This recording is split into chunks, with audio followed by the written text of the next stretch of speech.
kenshi nkunda kumva ijambo kuba inyangamugayo, nkunze kumva ijambo kuba intwari,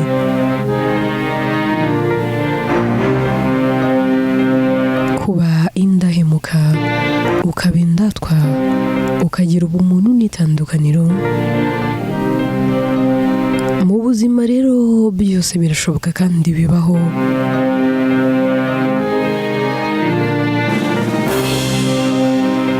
Aho ushobora gusanga uwo wabonaga nk'inyangamugayo ari inkundamugayo, uwo wabonaga nk'intwari akaba yakubera ikigwari mu gihe utatekerezaga. Ese uramutse wisanze uwo wari kuzaba ufata nk'intwari, uwo wari gufata nk'indahemuka mu buzima bwawe, umwe wumvaga wakizera ubuzima bwawe bwose, umwe wizeye ukamukunda n'umutima wawe wose, akagira atya akaguhemukira, ese aho witeguye kumubabarira? Ese kuko imbabazi aba zikwiye bene uwo muntu?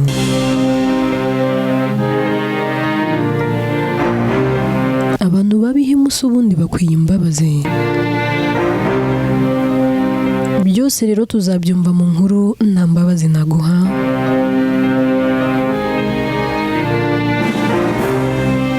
Ese ubundi ni iki gitera umuntu kwemuka? Ni iki gitera umuntu kubabaza uwo yakabaye anezeza? Ese ni iki gitera abantu kubabaza abantu bakunda kurusha abandi bose? Ugasanga uwo ukunda kurusha abandi bose uri kumubabaza kurusha abandi bose. Ntabwo bikwiriye habe n'aka na gato. Ubundi umuntu ukunda kurusha abandi bose niwe muntu wakabaye uha agaciro kurusha abandi bose, ukamurinda ishavu n'intimba, ukamurinda icyusa n'ikintu, yewe ukamurinda kwicuza impamvu ari wowe yahisemo, ukamurinda kurarikira abandi, ukamurinda kumva adakunzwe kandi atanyuzwe, ukamurinda kwicuza no kumva yasubiza ibihe inyuma. Inkuru yacu rero yitwa nta mbabazi naguha. Reka tuyitangire twumve byinshi.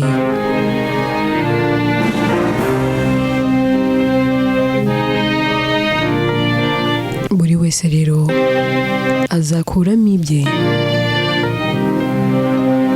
Ese umuntu aramutse aguhemukiye, uramutse ubayeho mu buzima ugakurira mu buzima bubi, ukabaho utotezwa, ukabaho wariyanze, waranze isi n'abantu biturutse ku mubyeyi wawe, bigaturuka ku kwikunda kwe no kudaha agaciro ibintu, nyuma ukazaza kumenya ko amakosa yose yari ay'umubyeyi wawe, uburibwe bwose wanyuzemo bwaturutse ku mubyeyi wawe wakubyaye, umubyeyi utarigeze yifuza kumenya uko ubayeho, akakumenya ukuze kandi noneho usigaye warahinduye ubuzima. Ese wamubabarira? Nangwa nawe ntiwamubabarira? Igisubizo buri muntu wese, ndakeka iyi nkuru izajya kurangira buri wese azi icyo gukora, niba yababarira nangwa se ntababarire.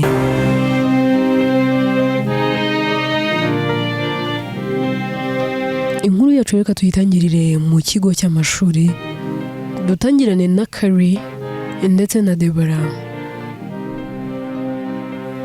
Debora wari umwana w'umukobwa mwiza w'uburanga w'igihagararo, mbese mu kigo hose yari wa mukobwa buri wese yifuzaga, buri musore wese yabaga yumva yamutereta. Ariko Debora kuko yari mwiza bihebuje kandi bigaragarira buri wese,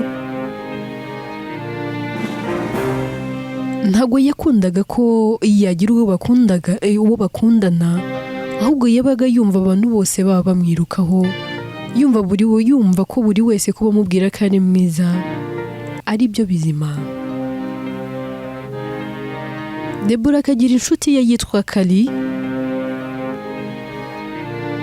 Ntabwo biganaga mu mwaka umwe, Debora yari imbere ya Kari gatoya, ariko Kari akaba umunyabwenge n'umuhanga, agakunda kugira Debora inama, akamubwira ati rero Debora, uri umukobwa mwiza pe, yaba abarimu baba bakurangariye, abanyeshuri bose navuga, ariko ndakwinginze ubwiza bwawe ntuzabupfusha ubusa.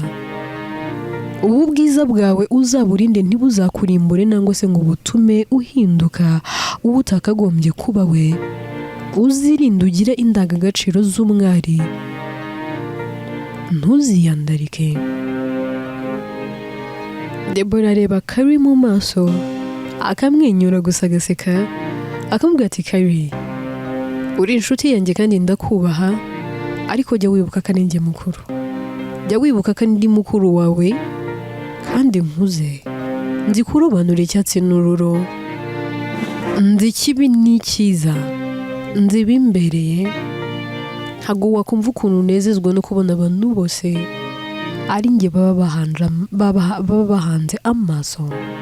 Mba numva binejeje, mba numva ariyo si yanjye, mba numva byansaze, umunezero ari wose. Garati nakugiraga inama, ntabwo narindi kugutegeka mukobwa mwiza.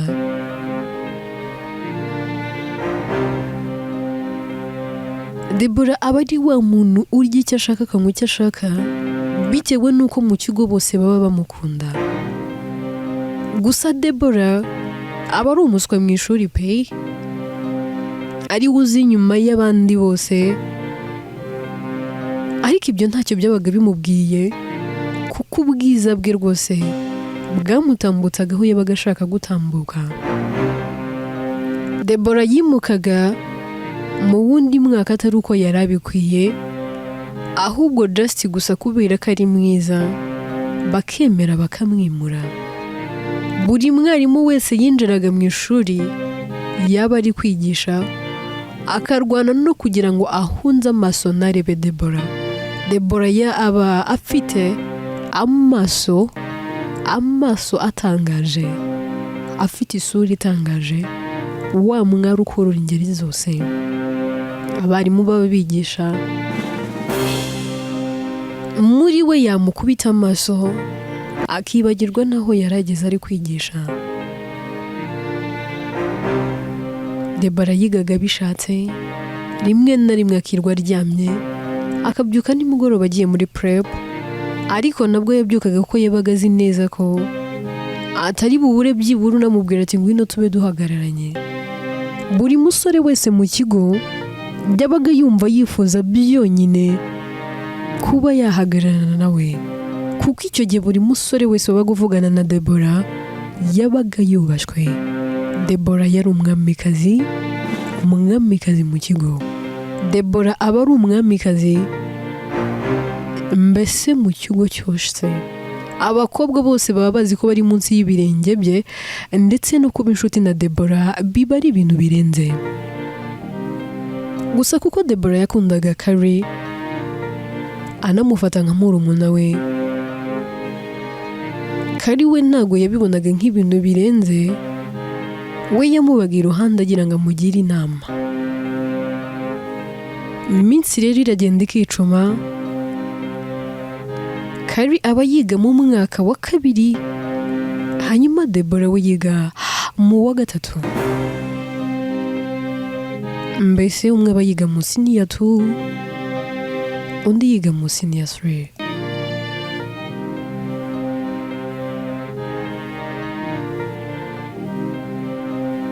Bageze rero mu gihembwe cya 2 mu kigo rero Debora na Kari baba bigamo, haza umusore witwa Medi. Medi aba ari umusore uvuye hanze, akigera mu kigo kuko abaje kuyobora icyo kigo, atungurwa no kuhasanga umukobwa mwiza w'uburanga, umukobwa utangaje. Niwe wa mbere akubita amaso, akumva nawe ubwo arashanyaraye. Amara iminsi amenyera mu kigo, ariko agakomeza kwibaza kuri Deborah cyane. Umunsi umwe rero Meddy yegera Carrie akamubwira ati ndagushaka mu biro byanjye. Carrie rero kuko we aba ari n'umunyabwenge akunda kugira n'amakenga yikangamo akavuga ati kandi umuyobozi aranshakira iki? Ajya mu biro bye asa naho adatuje, afite ubwoba yibaza icyo yaba yakosheje. Aba afite ubwoba n'igihunga. Meddy arabireba akabona ko Carrie adatuje, akamubwira ati tuza, nta kibi wakoze ahubwo ari icyo nshaka kukubaza. Carrie rero yicara mu biro bya Meddy. Meddy akamubwira ati ni tuntu dukeya nshaka kukwibariza, wambwira Deborah ni muntu ki? Carrie amwenyuramo agahita avuga ati ntumbwire. Nawe uje muri bato se? Carrie ahita yibagirwa ko ari kuvugana n'umuyobozi, akavuga ati nawe wamukunze se? Meddy ati mbwira, nsubiza ntago ikibazo gisubiza ikindi. Undi ati Deborah rero kwiriye umubona niwe Deborah. Deborah ni mwiza pe kandi abantu bose hano mu kigo baba bamusamarira ndetse bose baba bumva bamukunda. Ingeri zose, abarimu barasaze bose barahengamye, abanyeshuri bose nakubwira. Noneho nkubwiye iwacu muri karitsiye ho wakumirwa. Deborah arakubiye ararenze, nanjye ajya ntangaza. Undi ati ati none se Deborah namugeraho gute? Undi ati rero Deborah yikundira umuntu umwitaho, umuha buri kimwe akeneye. Ntekereza ko ugiye ubikora gutyo umutima we wawigarurira. Meddy nawe aba ari umusore mwiza pe kandi mwiza w'iboga. Nawe abakobwa mu kigo baba baramushiriye, baba bari mu kazi. Mbese yinjira muri staff aba mistress bose bagahagarara, ubona aba mistress bose bamwitayeho. Ariko Meddy we aba asigaye yita kuri Deborah. Deborah nawe atungurwa no kubona umusore mwiza waje mu kigo, akumva noneho nawe abonye umusheturira umutima. Yegera Carrie akamubwira ati Carrie, naboho nitwa nge Deborah, mbonye umusore unyeganyeza inguni z'umutima wanjye. Naboho nitwa Deborah, mbonye umusore nanjye nifuje ko yambwira akankunda. Carrie ati kagira inkuru, wakunze se? Wakunze nde kandi? Deborah ati Carrie, ndi gukunda umuyobozi wacu. Carrie ati Meddy se? Deborah ati n'uwo wamumenye. Carrie ati unbelievable, how comes? Ati cyazimana ikora ibintu byayo yiturije, ndumva amata byayo amavuta. Deborah ati ushatse kuvuga iki? Undi ati ntacyo. Carrie rero atinzwa nuko amasomo arangira, ahita ajya kwegera Meddy akamubwira ati muyobozi, amakuru mfite ni meza ariko urayagura. Carrie rero aba rwose ari umunyabwenge ariko ari sociable mu kuntu. Meddy ati kandi ndagura ntaramenya amakuru ayo ariyo. Undi ati gura nkuha amakuru ya Deborah. Dose ati urashaka iki? Undi turabizi mu bigo by'amashuri tuba dukeneye ibiryo byo hanze, nyine nawe ndebera ibintu binkwiriye. Buriya agakoko hafi aho ngaho nk'akavovora, nta nubwo mperuka kurya ku kanyama. Wabungiriye neza muyobozi. Meddy araseka ahita atumiza rwose inkoko hafi aho ngaho ikaza yihuse. Witwa Carrie agatangira kurya. Meddy ati ngaho mbwira. Carrie ati iyo ndya simvuga, waretse nkaza kukubwira uko numva harahongejeje. Karo akomeza kurya inkoko. Meda ariko wintera amatsiko mbwira. Karo ati iyi nkoko yawe ndayigusigira nigendere. Waretse nkabanza nkarya nkaza nakubwira bwa nyuma. Ngiyo ndya simvuga. Medi aramureba akabona ko Karo nyine nakana keza kiturije ariko kakaderanje mu buryo nyine butangaje.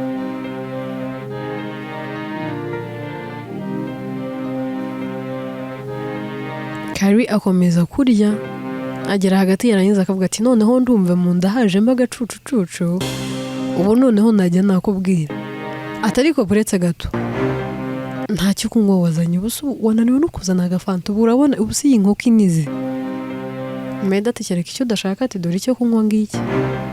Karo ati sureba ubundi ni we wanjye.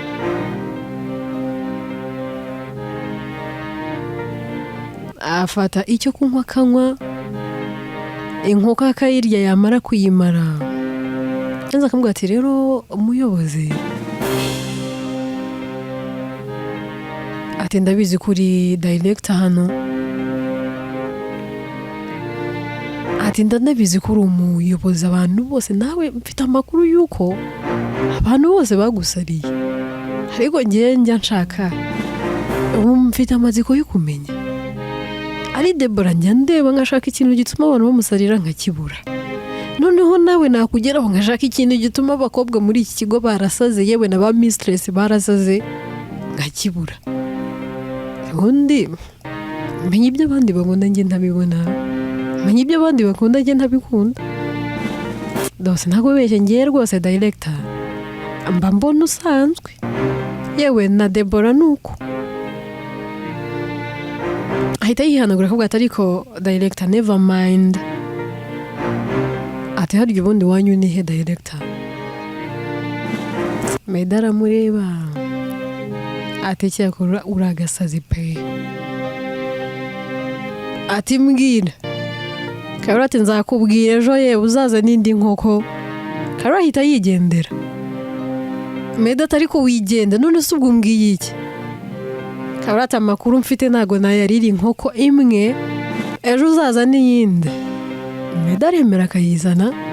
Karo akazana none ya nkoko akayirya. Agahaguruka akavuga ati ndisubiye amakuru nzayaguha ejo. Medi ntabwo aramureka akamwihorera ariko kubera uburyo Karo aba ameze nk'agasazi Medi aba asigaye amukunda abona nyine arakadahanjeri karaho. Karo agera hanze yarangiza akagaruka akavuga ati director ati ngiye kuguha amakuru ariko ejo uzanzanira indi nkoko. Undi ati keretse icyo udashaka nushaka umbwire njye nzikuzanira buri munsi.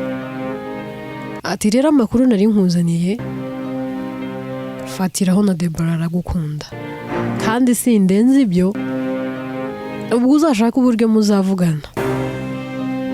Meda ati none se kutambwiye byose.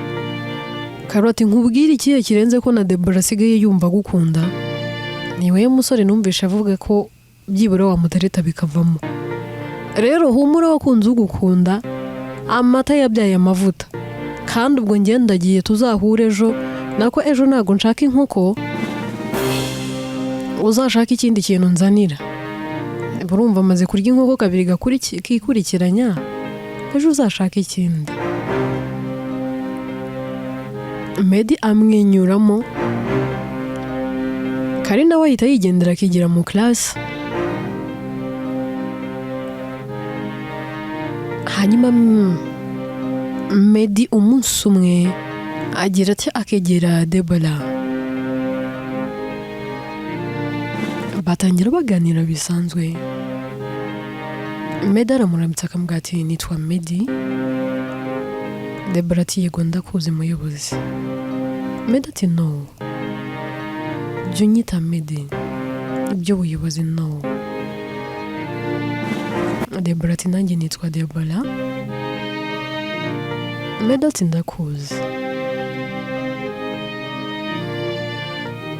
Ndamubwira turi mwiza. Debora ati nawe uri mwiza. Baraseka batangira gake gake bakunda kugenda bahura gake gake, bagera aho rero bakerura bagakundana. Biza kumenyekana mu kigo hose ko Deborah akundana na director, kuko Meddy ntago aba akibasha kwihishira no kubihisha, abanyuza muri rimwe na rimwe akabigaragaza.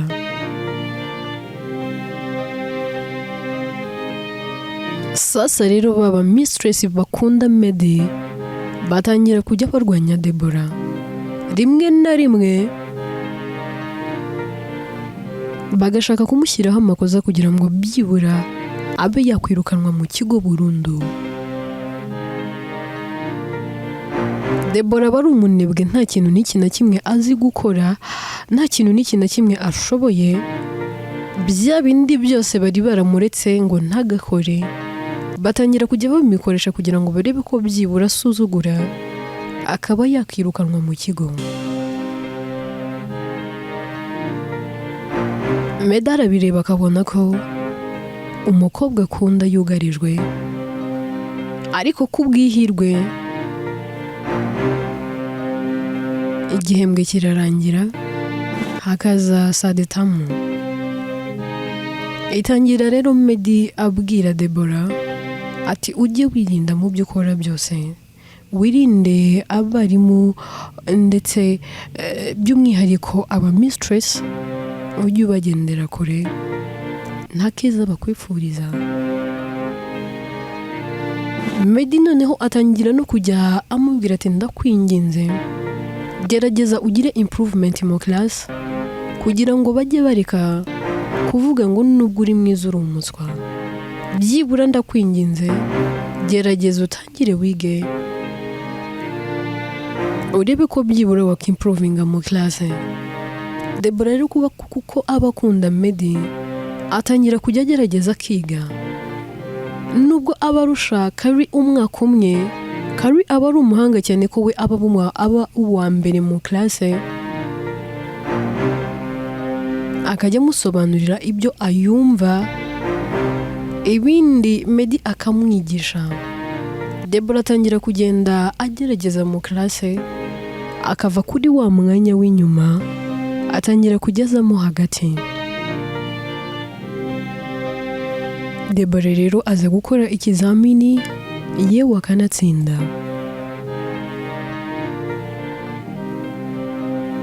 Kari rero nawe ajya mu mwaka wa 3 agakora nawe agatsinda. Deborah rero kigera mu mwaka wa 5 yumva kwiga birambiwe, abareba ubwiza bwe akabona buzamutambutsa henshi kandi buzamugeza kure, ahita ava mu ishuri. Meddy akamushakira icyo gukora. Deborah atangira gukora, ari nako akomeza ubushuti bwe na Kari, yewe akajya amusura no ku ishuri.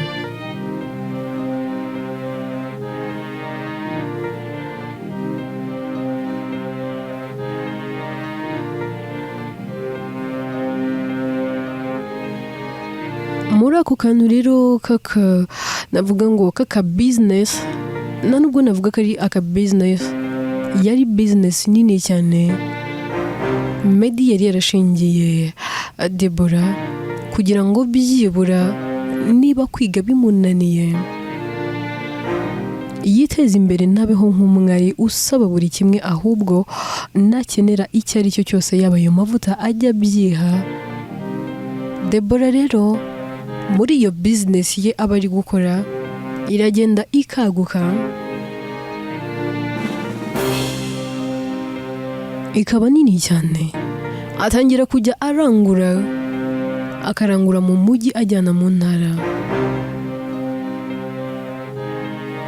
Rimwe rero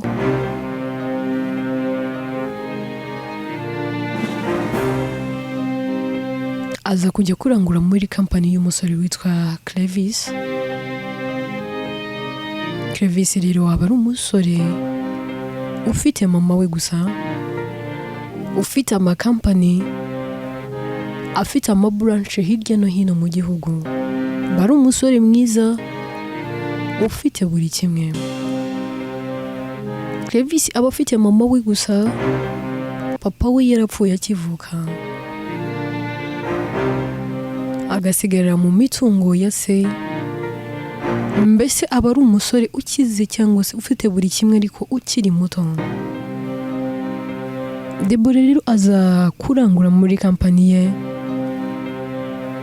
Akihagera rero Clevis aramukunda. Clevis rero akimukunda ntago abyihererana pe, ahita amwigira akamubwira ati wa mukobwa buri mwiza nanagukunze. Deborah aramwenyura akavuga ati murakoze.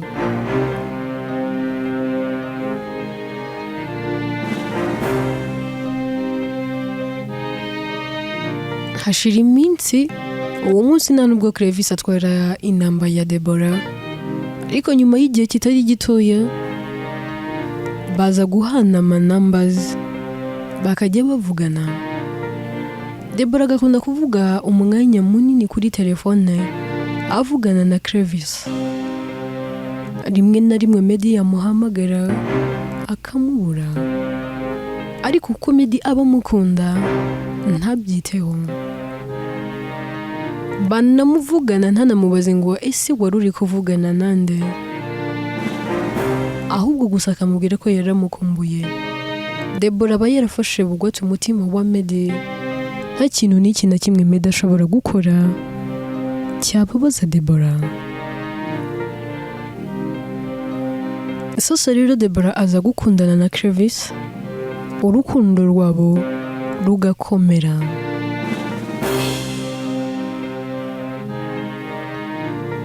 Clevis rero kuko aba akunda Deborah nawe cyane, aramufata akajya kumwereka mama we. Mama we akimubona akavuga ati wow, nice choice, wahisemo neza. Ati ubundi uyu mukobwa yakwemeye ate? Umukobwa mwiza gutya.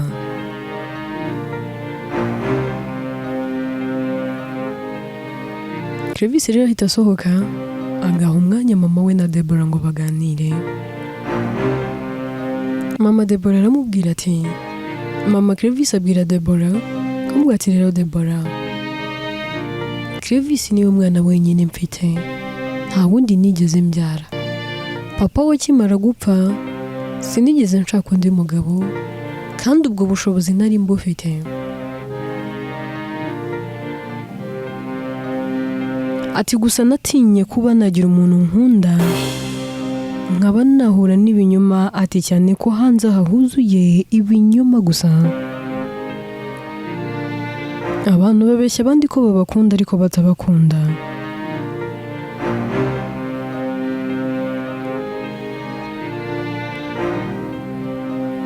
Ati gusa wowe nkikubona nkubonyemo urukundo. Nahoraga nibaza impamvu umusore wanjye ahora atuje kandi aseka yishimye. Mbere bitarajyaga bibaho, nkibaza impamvu asigaye arara kuri telefone, kumbe umutima we wese wibera iwawe.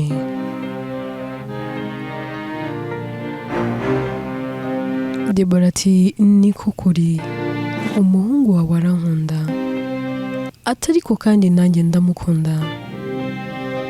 Mama Clevis aramubwira ati rero mwana wanjye, uzambabarira unkundira umwana, uzankundira umusore, ntuzigere umutenguha, ntuzamubabaze, ntuzigere umuriza, ndakwinginze uzamukunde uruzira uburyarya. Deborah ati ndagusezeranya umusore wawe ari we byose byanjye, ari we rukundo rw'ubuzima bwanjye, ari we ntwari yanjye, indahemuka yanjye, sinzigera mureka, yewe sinzamubabaza, ndagusezeranya.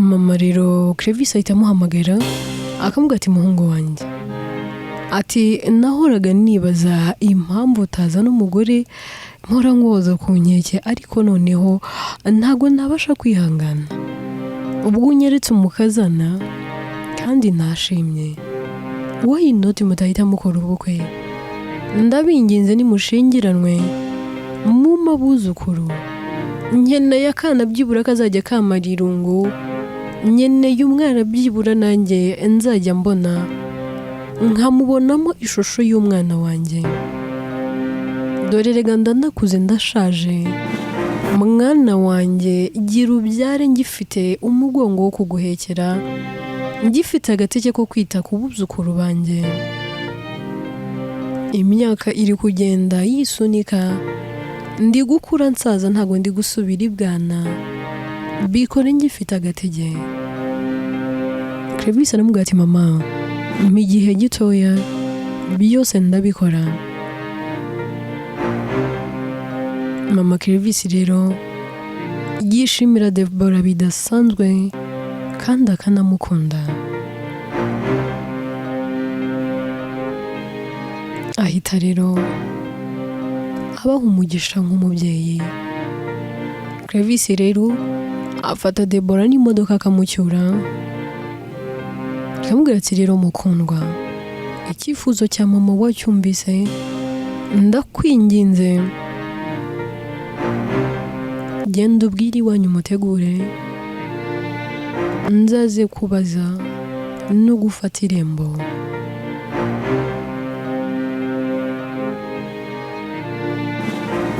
Deborah ati nta kibazo umukunzi wanjye Deborah arataha Carrie abageze mu mwaka wa 5 w'amashuri yisumbuye igihe cya vacances kiba kigeze Carrie rero agitaha cyane ko abakunda Deborah ajya kumureba ku kazi ke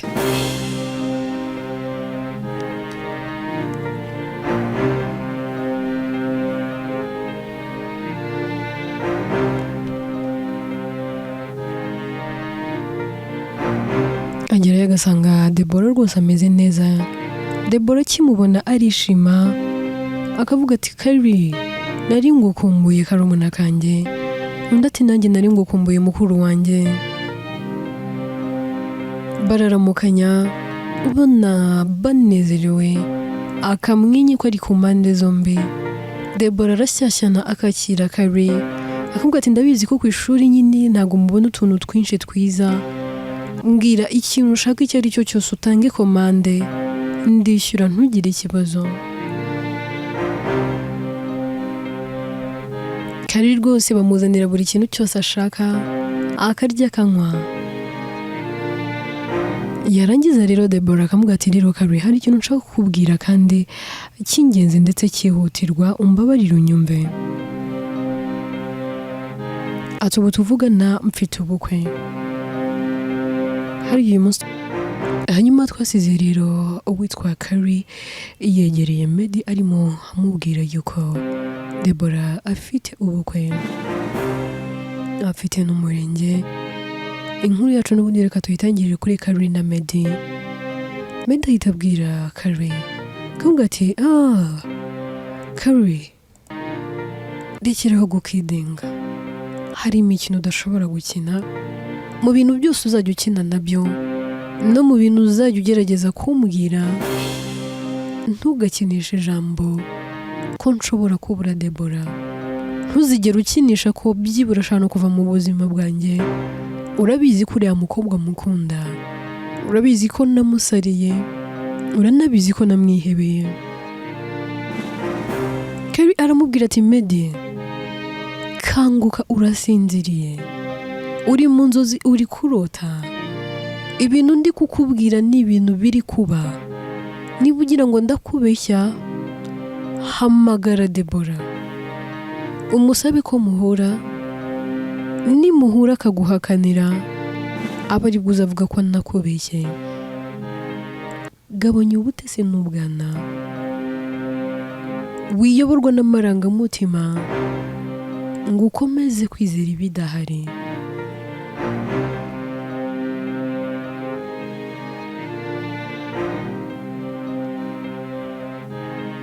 ubu tuvugana Deborah ari mu rukundo n'undi muntu, kandi rwose imishinga yabo yo kubana igeze kure. Nyizera wishaka kunyereka ko ndimo ndagukinisha. Meddy kanguka, I'm not kidding. Ibi ntabwo ari jokes. Ndabizi ko umukunda, ariko this is too much. Kandi enough is enough. Ibinyoma bya Deborah ndabirambiwe. Ndambiwe yuko akomeje kukwihorera kandi mukavugana nkaho nta cyabaye. Ese ubundi Meddy, iyo muvugana uba wumva muvugana gute? Ati tuvugana bisanzwe nk'uko twari dusanzwe tuvugana. Kari abaza Meddy ati none se base aracyakubwira ko agukunda? Meddy ati yes of course. Nta n'umunsi wakira atambwiye ko ankunda. Ndetse n'aka kanya tuvugana, mu kanya gato kashize wageze hano maze kwakira ubutumwa bwe bugufi bumbwira ngo niyiteho arankunda. Ntashobora kumara amasaha ngaho atamaye message, kandi message amaye iherekezwa n'ijambo ndagukunda. None gute nakwizera yuko umukobwa umbwira ko ankunda buri munsi, buri saha, buri segonda, uyu munsi ari mu rukundo n'undi muntu, gute nakwizera yuko agiye kubana n'undi musore? Kari gabanya imikino. Niba ushaka no kuduteranya ntabwo wabibasha. Yego watubereye ikiraro uraduhuza, ni wowe watumye dukundana, watumye ankunda nanjye ndamukunda. Ariko Kari, rekeraho wikomeza kumbabaza bishatse kunyura mu binyoma byawe.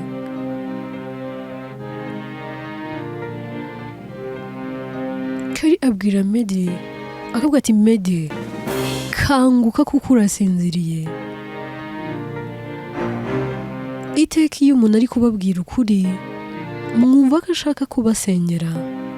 Ese Meddy nkubaze, urabona naba mfite izihe nyungu mu kuba watandukana na Deborah?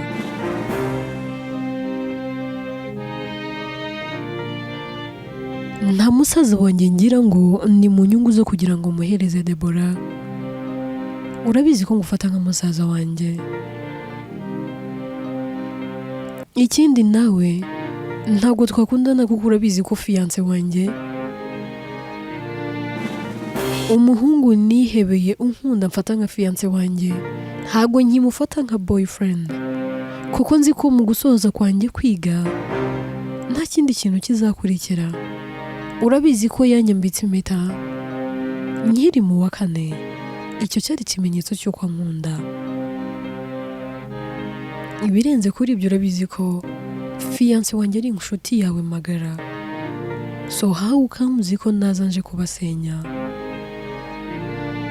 Urabizi ko njya nezezwa nuko rimwe na rimwe tujya ducishamo tugasohoka, ari njye na Sheri ndetse nawe na Deborah.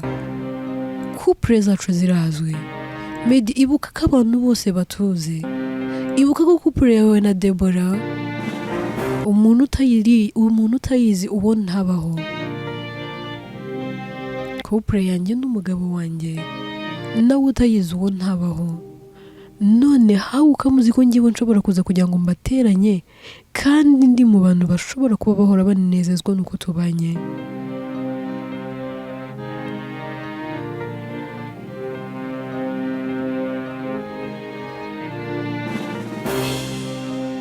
Deborah ni inshuti yanjye magara, mufata nka mukuru wanjye. Ariko burita gatoya Kari afata telefone agahamagara Deborah, abwira Meddy nti ndakwinginze uceceke, ntugire ikintu n'iki na kimwe uvuga, hanyuma we wiyumvire.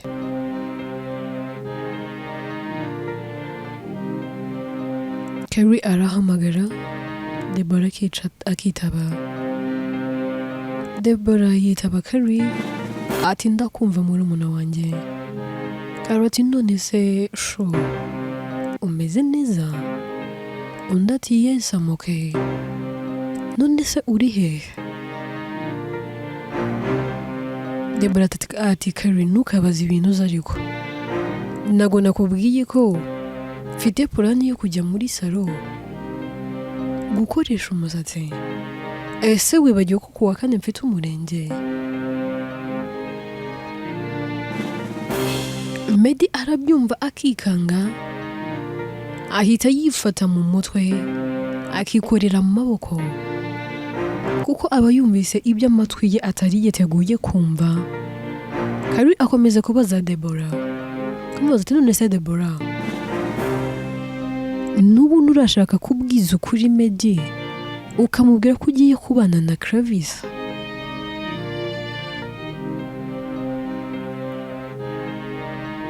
Debora abwira Kari akamubwira ati Kari uri murumuna wanjye nkunda kandi nubaha, ndanabizi yuko uri umunyabwenge kandi uri umuhanga.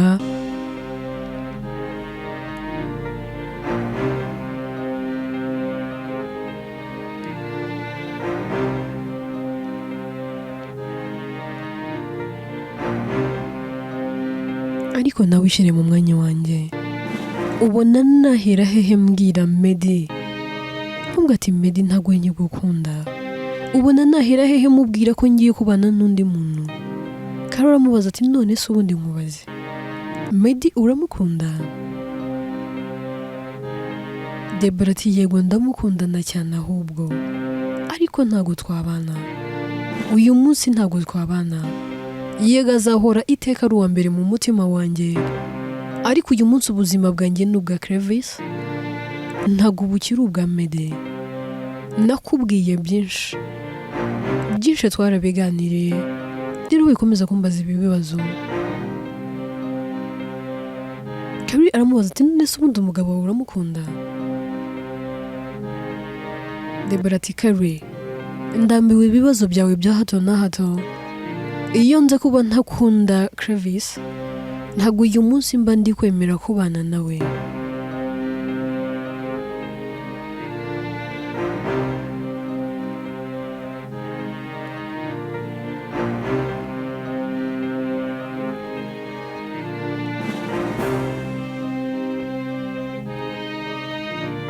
Uyu munsi icyo ndibaho si ugushimisha no kunezeza abandi, icyo ndi kurebaho ni umunezero wanjye, ni umunezero wanjye njye ubwanjye.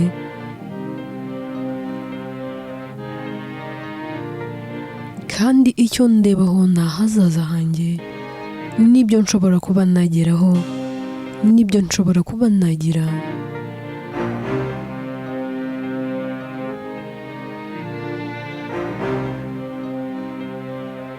Kari aramubwira ati okay, amahirwe masa mwana wa mama, bizaguhire, uzagira urugo rwiza, uzabyara ihungu n'akobwa, urugo rwawe shengero uzagira umugisha.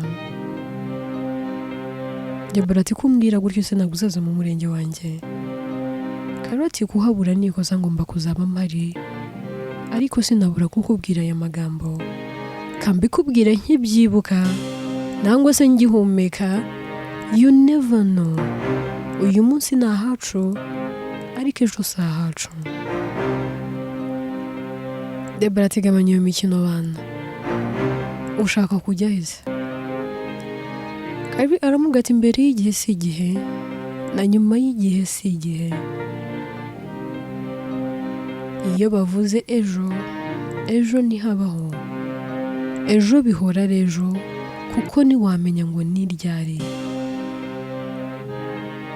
Rero jya ukoresha igihe cyawe neza mu gihe ugifite. Niyo mpamvu nagusaba nkwinginga ugerageze wegere Medi umubwize ukuri mbere y'uko ujya mu murenge. Debora ati Kari ndaza kugerageza, ariko ndumva nafite imbaraga zo kumureba mu maso. Ese Kari ko nawe uri kungerageza, urabona Medi nzamuhera hehe? Kari ati none urajya ngo nzajye kubikuvugira se?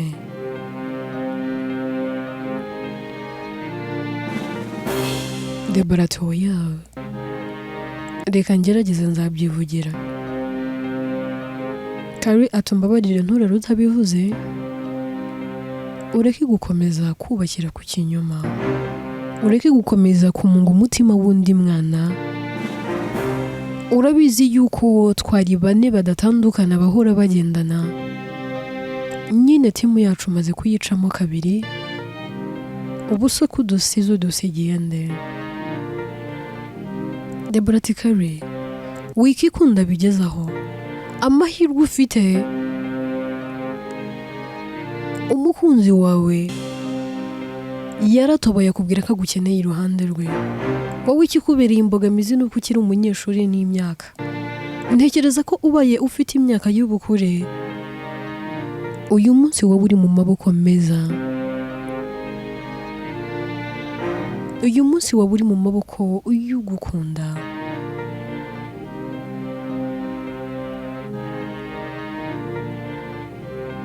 Byibura we yabashije no gutobora aravuga, ariko se njyewe wanyumva?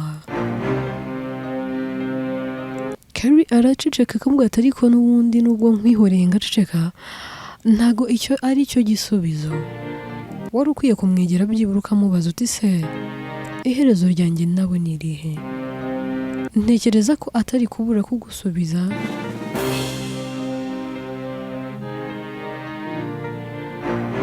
Kandi ntekereza yuko yari kukubwiza n'ukuri wenda akaguha igihe. Yego ndabyemera, Raoul yafashe icyemezo aratobora arambwira, ariko wenda hari Medi nawe ashobora kuba yarari mu nzira. Ikintu kiri gutera Raoul kubyihutisha nuko wenda byibura we ubuzima bwe bwose yabayeho nta bandi bantu afite bamugaragiye, akeneye ko byibura nanjye afite muba hafi. Kandi koko ndabikora buri gihe, ntago nicuza umwanzuro twafashe njye na Raoul. Debora aramubwira ati umva Carrie, ibyawe na Raoul byari bifite umurongo, ariko ibyanjye na Medi ko ari ugukundana no kuryoshya gusa, nari kumutegereza kugeza ryari? Carrie ati okay, byose ni amahitamo yawe, icyo nshaka ni kimwe, bwiza ukuri Medi, umubwire yuko utakiri uwe, byibura tuze. Carrie ahita amukupa, yarangiza agahaguruka akabwira Medi ati Medi ntabwo nari naje hano kuguteranya, nagira ngo wumve ukuri.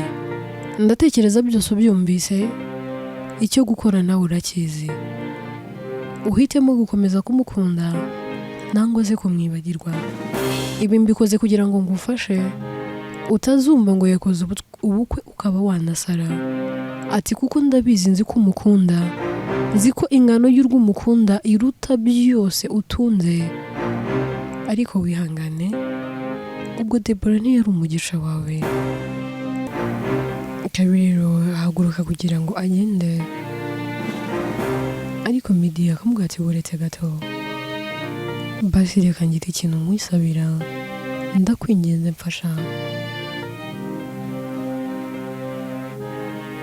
mbabarira utume murana Debora, ndakwinginze. Ndabizi neza ko adashobora kuza, ndanabizi neza yuko ibyo umusabye gukora atabikora, ariko ndagusabye tuma murana Debora. Carrie abwira Medi ngo ati Medi, uri kunsaba ibikomeye, uri kunsaba ibyo ntashoboye, ese please gerageza ahantu Debora aba urahazi, byibura ugiye nk'umuntu ugiye kumusura bisanzwe, utegereze ko byibura ari buze kugira icyo akubwira.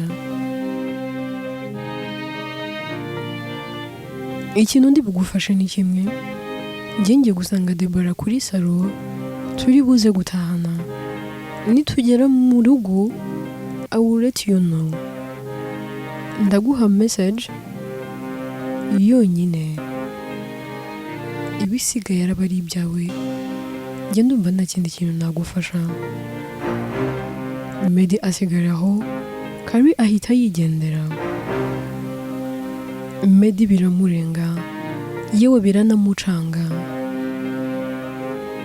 Atangira gutekereza ibintu byinshi, agatekereza ibihe byiza banyuranyemo, akibuka ahantu hakomeye bagiye basohokana, akibuka amavocation n'amavakansi bagiye bafatana, ahantu henshi batembereye bari kumwe. Akibuka uburyo inshuti ze zose zajyaga zimubwira ati mu bintu byose ufite umugore mwiza. Akibuka uburyo Deborah yahuraga amubwiramo kamukunda.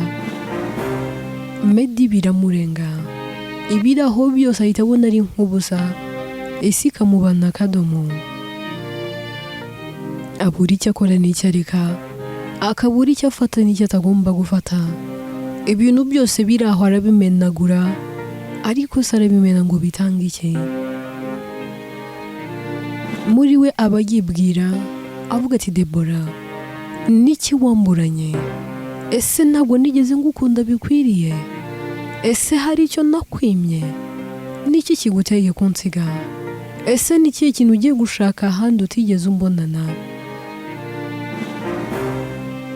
Deborah, kuki wambeshye? Kuki washutse umutima wanjye? Ese imyaka yose tumaranye byose byari ibinyoma?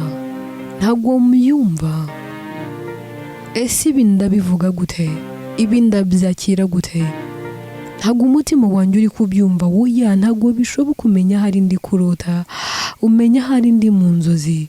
Reka nizere ko byibura basi ndi kurota Deborah wanjye nta wundi ushobora kumutwara. Medi agerageza gufata ibintu biri aho byose. Afata amazi nganywa ariko nayo akamunanira. Ajya mu fridge agafatamo imbuto ngarya ariko nabyo bikanga. Asuka je agatereka aho ngaho ariko kuyinywa nabyo bikamunanira. Agerageza gushaka ibintu byamuturisha ariko bikanga. Ajya kuri machine akajya kuri Google gushaka byibura ibintu ashaka gukora bigatuma atuza, ariko nabyo bikanga. Ibyo abonye byose yabigerageza ntibikunde. Medi ajya mu buriri ngo aryame ariko akabura ibitotsi, akaguma yigaragura. Ari nako amagambo Deborah yaganiraga n'akaswi kuri telefone amugaruka mu ntekerezo. Aricara ku buriri akavuga ati no. Mu gahinda n'ikiniga cyinshi akavuga ati oya, Deborah ntabwo ibi wabinkora. Wowe Deborah, wowe nakunze n'umutima wanjye wose, wowe narutishije abandi bose, wowe nemeye nkatukwa ku bwawe, wowe nemewe kugambanirwa kubera wowe. Deborah ntago wansiga. Kari aragenda rero nawe agasanga Deborah kuri salo, agasanga bamaze kumukorera. Asanga rwose bamaze kumutunganya, mu mutwe we hasa neza. Aramwitegereza akamubwira ati you look beautiful. Urasa neza kweli. So cute kabisa. Umusore ugutwaye yarahiriwe. Atwaye igitego mu bakobwa. Umwe ku mubumbe. Umusore wari warasajije, umukobwa wari warasajije abasore bose. Ati ahubwo aza gushakira bodyguard. Ati kuko nareba nabi nabo mu murwa bazamugutwara. Deborah itabwira Kari ati Kari, nawe ntukarengere, nawe uba wakabije. Ubundi ubwo bwiza muvuga njyewe mba mbona ari ibintu bisanzwe. Kari ati ati rego wambaye ikirezi namenya ko kera.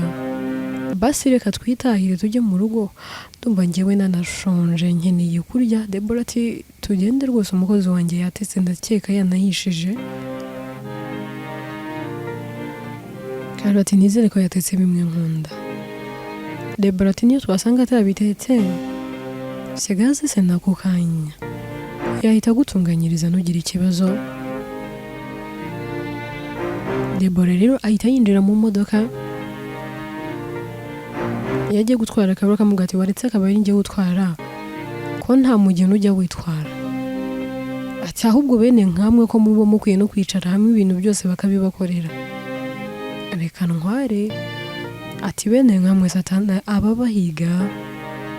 Debora ati Kari ko nta permit ugira uragira ngo nibagufata abanyandikire urabona mfite amafaranga yo kwishyura kandi nifitiye ubukwe. Kari ati Debora isene sizibura kuri wowe nutanishyura umugabo wawe azishyura nibinanga arawura azakwishyura urabizi ko arawura ntacyo abuze. Debora ati nari nibagiwe ko umugabo wawe ari umudiaspora. Ati rwose yahita yishyura. Ati uretse ko nanjye naba nanayishyuye. Debora rero ajya ku ruhande Kari akaba ari we utwara. Baragenda bagera mu rugo. Debora asohoka mu modoka akinjira mu nzu. Kari atinda mu modoka ariko ari kwandikira Medi amubwira ati ubu tugeze mu rugo noneho ubu waza. Nyuma yo koherereza ubutumwa bugufi Medi ahita nabusiba kuko password ya telefone ye Debora aba yize. Na kuru zose nibyo yaganiriye na Medi byose ahita bisiba kugira ngo Debora atabibona. Telefone ye araza n'ubundi akayirambika mu kabati kaba kari imbere y'igitanda cya Debora cyane ko ariho baba bakunze gushyira telefone zabo bombi iyo bari mu rugo bari kuruhuka.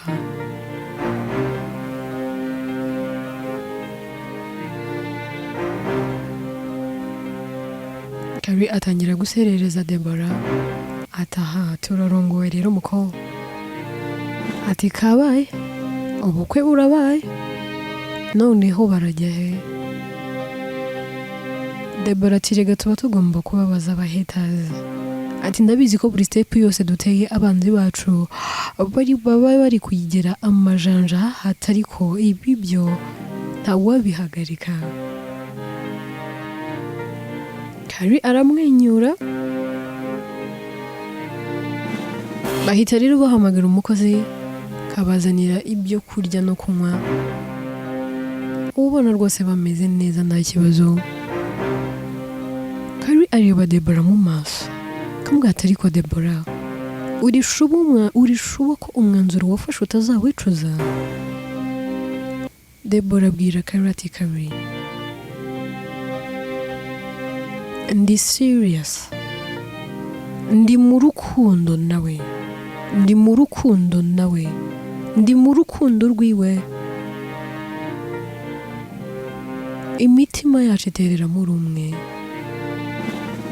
Iyo ntuje nawe abatuje iyo mpangayitse nawe abahangayitse.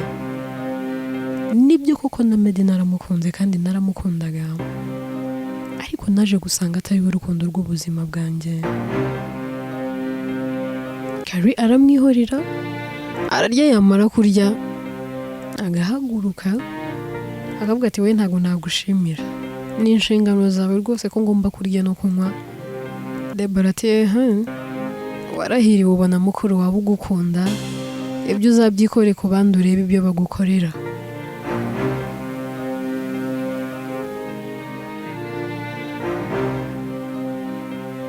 Bashyiri muri ibyo rero Medi ahita aza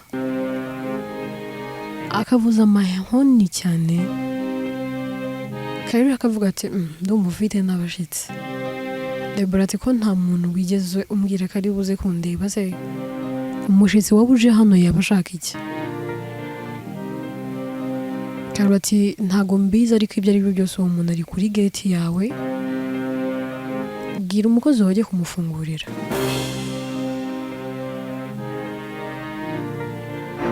Debora abwira umukozi we akagenda agafungura. Medi arinjira agaparika. Mu kwinjira Debora kimubona kubitwa n'inkuba akavuga ati Medi ni wowe? Medi arabanza agahagarara mu muryango akareba Debora kamwitegereza umwanya munini cyane. Debora akamubwira ati ko mbona uri kunyitegereza niki cyabaye? Habaye iki?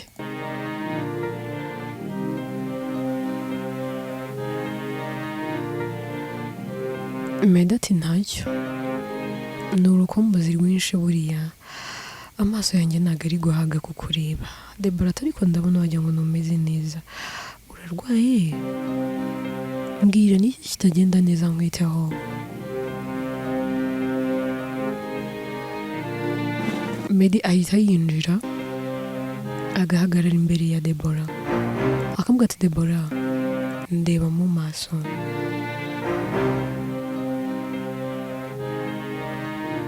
Debora atinya kureba mu maso ya Medi. Medi ahita aseka agatwenge mbese navuga ngo aba ari gusekera ku mutsi w'iryinyo, agatwenge kageretseho agahinda. Akavuga ati Debora ni ubwa mbere watinya kundeba mu maso, niki cyabaye? Ese ko mbona uri gusa neza, hari ikirori uzataha muri iyi minsi? Debora ati we byitaho ukuntu kugira ngo mbe ndi gusa neza, numvaga nahaza ibisuko niyo mpamvu nyine nagiye muri salo ngo bankorere gutya. Medi ati shuwa? Debora ati icyane rwose. Medi mu gahinda kenshi n'umujinya mwinshi areba Debora mu maso akamubwira ati Debora ndashaka ko undeba mu maso nkakubaza ikibazo kimwe cyonyine, unsubize yego nangwa se oya.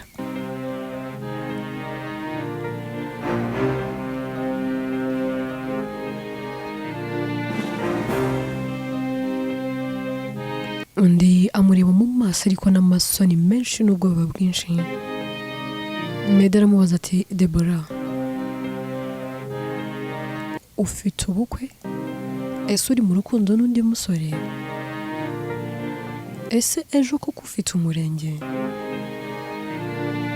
Nshaka kumbwira yego nangwa se oya.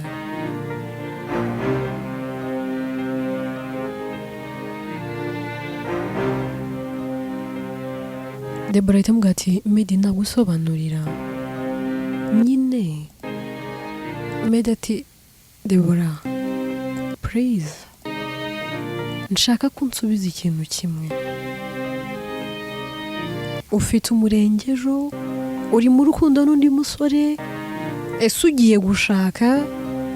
Mbwiza ukuri, nkeneye kumbwira yego nangwa se oya, nta bindi bisobanuro nkeneye. Debora atari ku bundi ninde waduteranyije, ninde uri kukubwira ibyo byose, bundi ibyo byose ko numva wagira ngo ni ibinyoma. Kari areba Debora akazunguza umutwe, biramurenga agahita yigendera kubera ko aba ari kubona inshuti ye ikomeje kubeshya no gutsimbarara.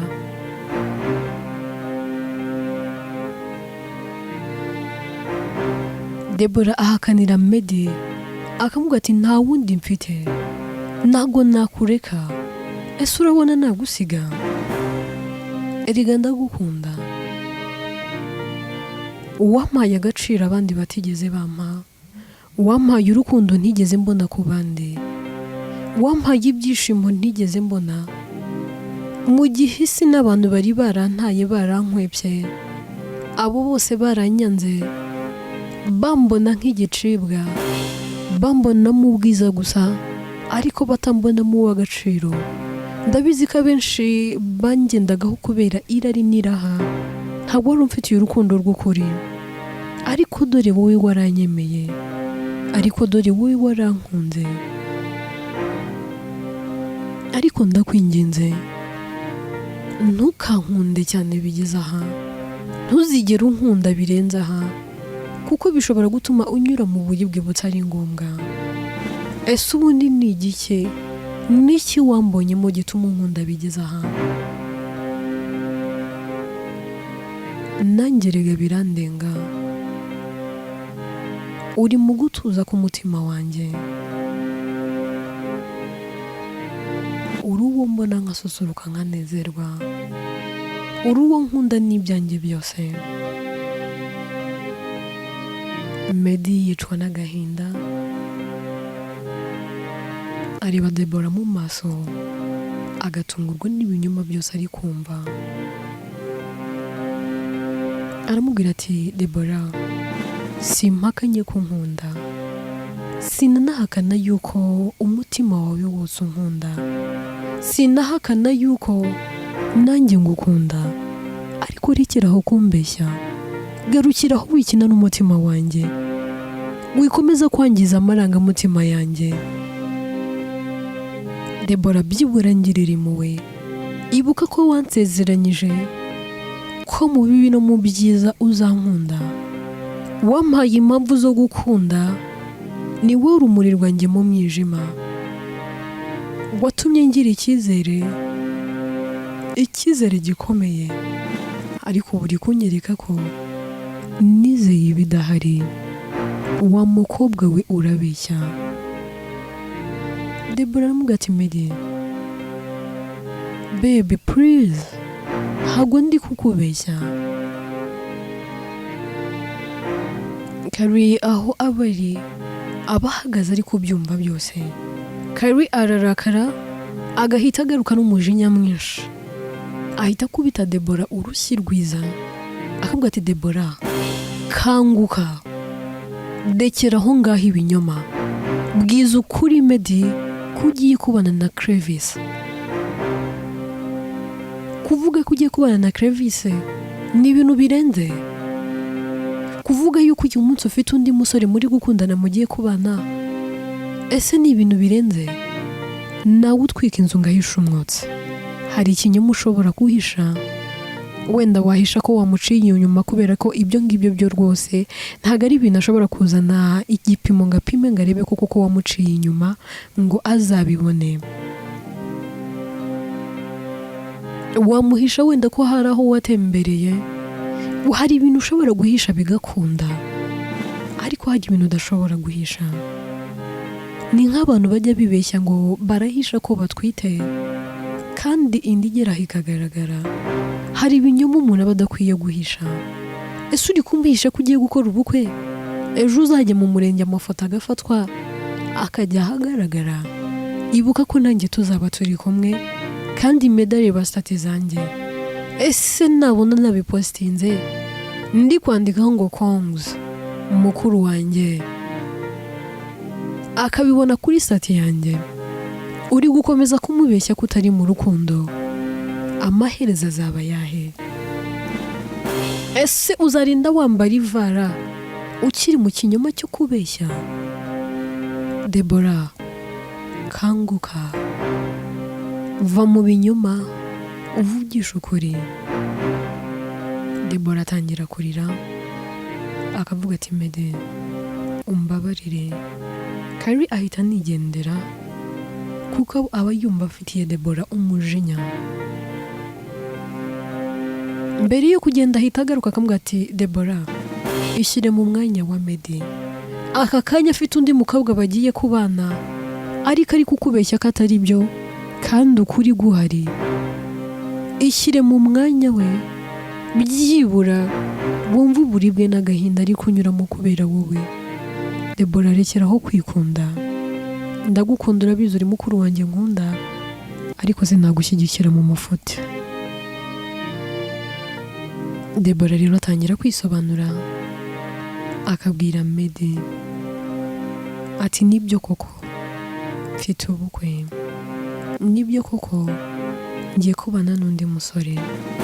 Numvaga ntafite imbaraga zikureba mu maso, numvaga ntafite aho mera nkubwira ko ari byo, numvaga nabuze ahantu mera nkubwira ko koko ngiye gukora ubukwe, ariko mbabarire. Medi aramubwira ati, Debora, niki wamburanye koko? Wayi ubikoze? Kubera icyo bigenje uko? Kubera icyo uhisemo kundeka? Kubera icyo uhisemo kunsiga? Debora, ibuka ko wansezeranyije. wampaye impamvu ibihumbi zo gukunda no kurinda isezerano, wanyubatsemo icyizere, wa mukobwa we narakwihebeye, ufite umutima wanjye wose, ariko se wowe kubera iki ubikoze? Kubera iki wahisemo kundeka? Kubera iki wahisemo kunsiga? Niki nakosheje? Byibura uri no kumbwira tukabiganiraho. Barambwira ati Medi, nibyo pe twarakundanye, ndetse twarakundanye agati karaturika kandi karamera, ikupure yacu irazwi, nutanayizi uwo nguwo ntabaho koko. Nta muntu n'uyu n'umwe utazi ikupure yacu keretse utatuzi. Ariko se Medi, imyaka yari imaze kuba ingahe? Ese ubundi wari ufite gahunda yo kuzanshyira mu rugo ryari? Njye nategereje ijambo ryawe ndaheba. Reba Rawuru byibura we yaratoboye abwira Kari, kandi Kari ni muto kuri njye. Kari aracyari no ku ishuri, ibuka ko abura umwaka umwe ngo asoze, ariko uyu munsi yambaye fiyansaye. Rawuru ni fiyansi we bizwi, agisoza kwiga bazabana. Ariko se njyewe icyizere wanyubatsemo ni ikihe? Uretse kumbwira ko nkunda tugasohoka, ukama impano zihenze. Kubuma impano zihenze, erega reka nkubwire Medi, kuba waha umukobwa impano zirenze ntabwo ari byo bituma gukunda, nta nubwo ari nabyo bituma kugumira mu buzima. Ibikorwa byawe by'uko umutekereza n'uburyo utegura ahazaza hanyu nibyo bituma akomeza kugukunda no kukubaha. Medi ati nibyo rwose, wenda natinze kukubwira ahazaza hacu, ariko nari nkirimo mbitegura. Nibyo wenda natinze kuvuga, ariko byibura wari kumbwira tukabiganiraho. Debora ati nari guhera he? Nari kukubwira ngo iki? Ese nari kuza nkakubaza ni kubana kwanjye nawe cyangwa se plan mfiteho ni iyihe? Nta mwari ujya ufata iya mbere ngabwira umusore ngo tubane. Naho nabibonye naho ndabyumva. Atayo ni amahano. Ni wowe wampatirije gukora ibi, naho ujya n'ufite gahunda. Ni ngombwa rero ko wakira uku kuri. Ubu ndabizi neza ko ntazongera kuba uwawe. Igihe cyose nari ndi uwawe ntabwo wigeze ukibyaza umusaruro.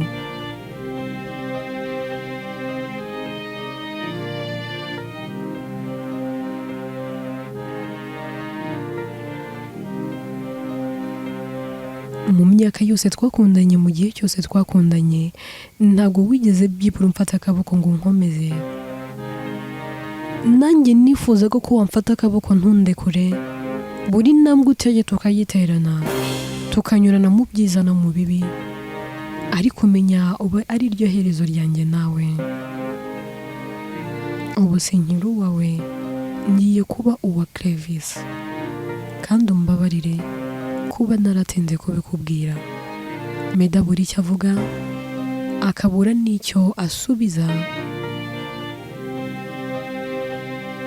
ahita asohoka agasaba umukozi kumufungurira igipangu.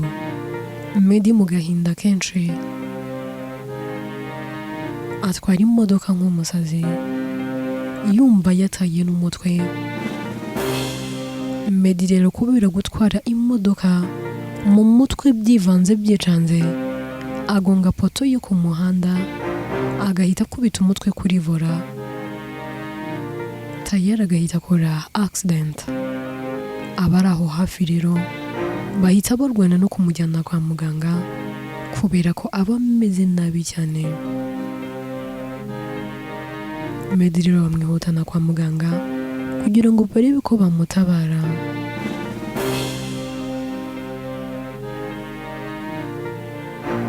Medi rero ahita agwa muri koma, agata ubwenge. Bucya mu gitondo Debora na Clevis bajya mu murenge bagasezerana. Basezerana ari kubakane hagacamo ku wa gatanu, ku wa gatandatu bagakora ubukwe, Deborah na Clevis bakabana gutyo.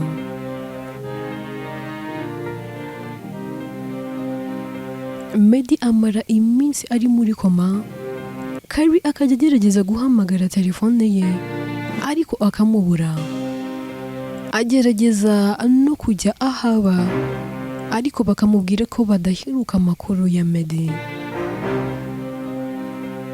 Carrie atangira kugira ubwoba avuga ati none Meddy yaba yariyahuye, none Meddy yaba yarakoze amahano n'amabara kubera guhemukirwa, ese bitwabiyita iki? Ibi noneho mana yanjye twazabikwiza he? Iyi nkuru yazavugwa hehe? Mana ndakwinginze, Meddy aho yaba ari hose azaba ari muzima, ndagusabye azaba akiri muzima. Mu gihe ari kwibaza ibyo, telefone ye irasona, bahita bamuhamagara kwa muganga, bakamubwira ati ni wowe witwa Carrie? Ati yego. Meddy mupfana iki? Undi ati ni musaza wanjye.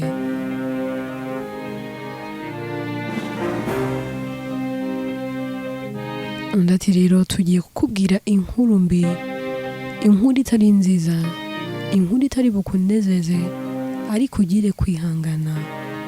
Abaguhamagaye ni kwa muganga,